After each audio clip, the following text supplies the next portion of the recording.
Preposition by versus with. কখন আমরা সেন্টেন্সে বাই ব্যবহার করব, কখন আমরা সেন্টেন্সে উইথ ব্যবহার করব, সেটার ডিফারেন্সটাই এই ভিডিওতে শেখার চেষ্টা করব। First difference between by and with.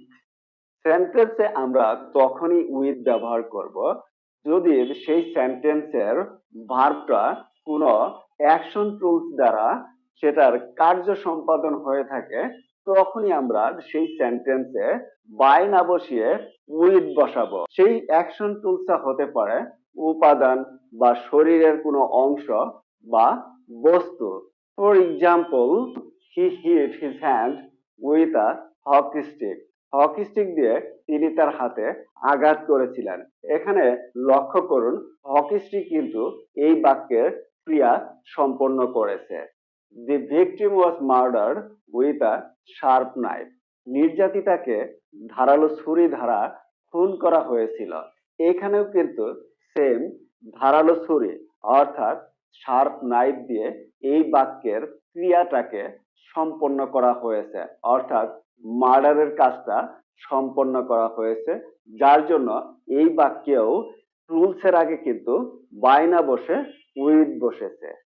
He was fighting with a broken sword. তিনি একটি ভাঙা তলোয়ার দিয়ে যুদ্ধ করছিলেন। তাহলে এই বাক্যেও কিন্তু দেখা যাচ্ছে ক্রিয়াটা সম্পন্ন করা হয়েছে কিন্তু একটি ভাঙা তলোয়ার দিয়ে, অর্থাৎ আ broken sword.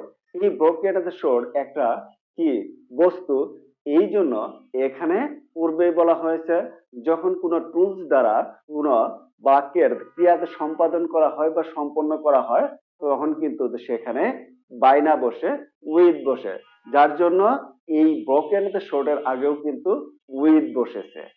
Second reference, action agent. যদি কোনো বাক্যের ক্রিয়া কোনো অ্যাকশন এজেন্ট, দ্যাট মিনস কোনো বাহক বা মাধ্যমের দ্বারা সেই বাক্যের ক্রিয়াটা সম্পন্ন হয়ে থাকে, সেক্ষেত্রে আমরা উইথ না বসিয়ে সেখানে আমরা বাই বসাবো। For example, he was attacked by a cat. তিনি একটি বিড়াল দ্বারা আক্রান্ত হন। পূর্বেই বলেছিলাম এজেন্ট।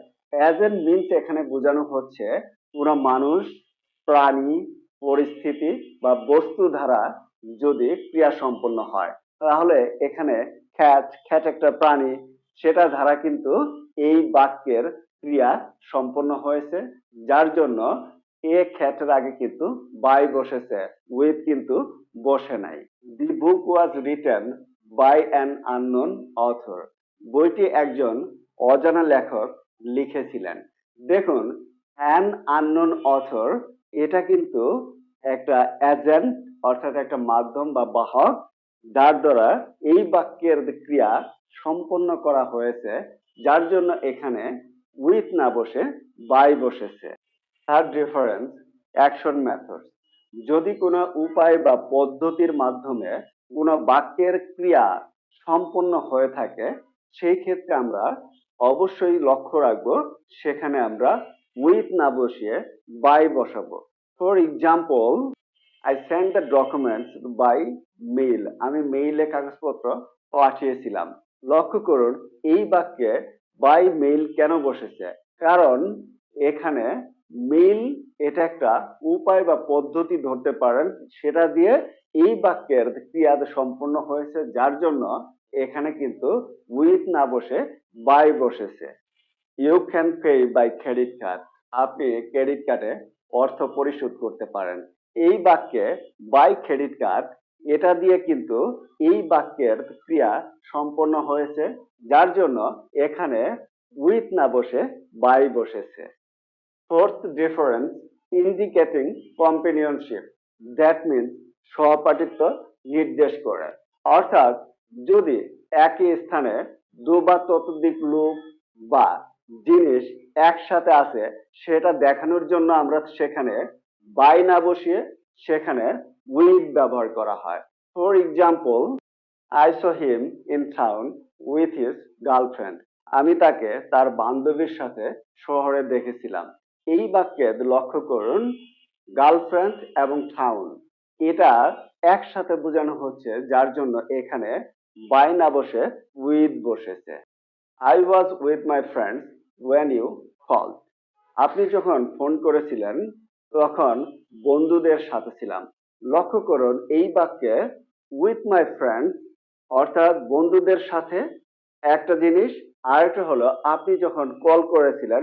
এই যে দুটো জিনিস একসাথে দেখানোর জন্য এই বাক্যে বাই না বসে উইথ বসেছে মাই ফ্রেন্ডস এর আগে।